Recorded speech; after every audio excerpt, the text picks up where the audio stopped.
There's not a whole lot more that I can say other than it's really important that we always remember that it's so nice to be in these clubs and to go to these concerts and to listen to this music, but it's not so far away. South Africa, Uganda, Rwanda, Kenya, it's not that far away that, you know, it's just geography, but if you're born there and you're not born here, you're doomed. You're doomed. And you know, you're talking about a place where 75% of the population of HIV-infected people in the world live. It's one little area, sub-Saharan Africa. 75% of 42 million people live in that area alone. Last year, 1.6 million people were infected. 1.7 million people lost their lives in that area alone. She mentioned that 13 million orphaned children in Africa. To give you an idea of what that is 16 islands of Manhattan during the most crowded part of the day put next to each other, and all you have are infants to 17-year-olds. 16 Manhattans. That's right now, without parents. So it's always important to remember that, and when you go to bed tonight, just remember the 1,500 children died today from a preventable disease. Preventable, treatable These disease. children never had a chance because of geography. What is that? You're born in Africa, so you have to die? No, you don't have to die, and we can change that. And, you know, hopefully you'll learn how and help us. So thank you.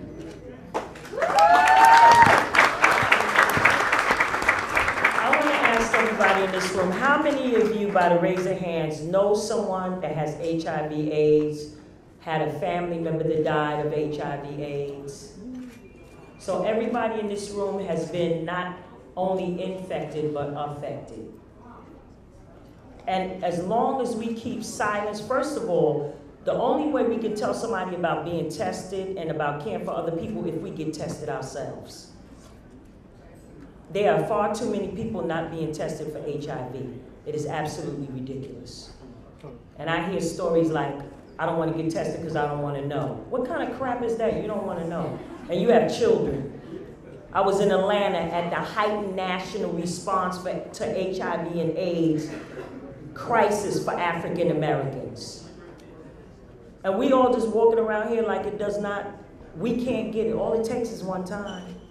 It can happen to anyone. You can have a bachelor's degree, master's, PhD. You can be a millionaire, Magic Johnson. Arthur Ashe got it through blood transfusion. You have so many, Versace, you have so many people that have died of HIV, and we are so afraid to talk about it. We're afraid to talk about sex. But because we're afraid to talk about sex, our young people are afraid to talk about sex. So not only does HIV affect America, it affects Africa, but it affects all of us. We have to not only care about Africa, but we have to care about America too. I work with Lifebeat Music Industry Fight AIDS, who's also here. You see their literature on the table. We go into hospitals. We minister music to HIV/AIDS patients, mainly AIDS patients, because once you get to the hospital, you have AIDS. I hope most of y'all know in here that there's a difference between HIV and AIDS. There are booklets on the table. HIV is the virus that tears down your immune system and gives you it. I get so sick of people saying HIV and AIDS is the same thing. No, it is not. Get educated.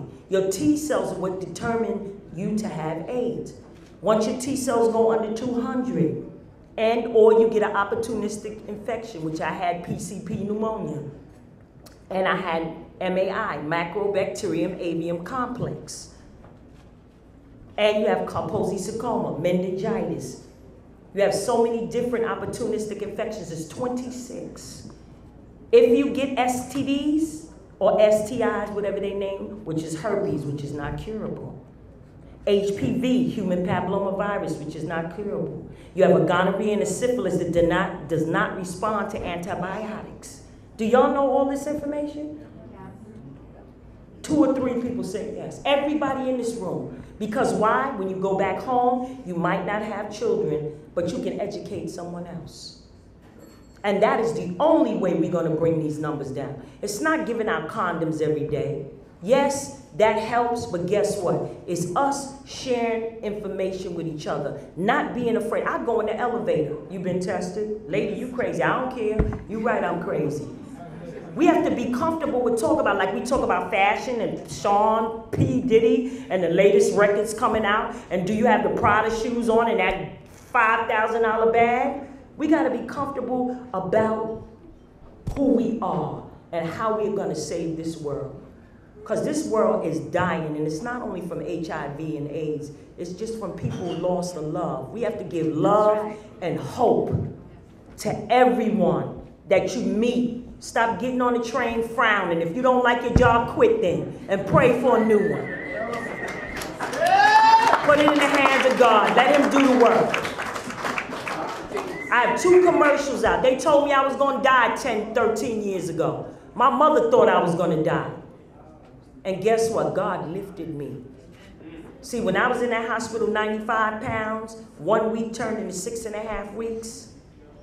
I'm going to tell you, sometimes God got to tear you down all the way to the floor because you think you're special. And he had to tell you, no, you're not special. It's what you do for others that make you special. So I just want to encourage each and every one of you, get tested first, change your behavior, and get out there and get on the bandwagon and do some work. Not only for yourself, but for others. God bless you.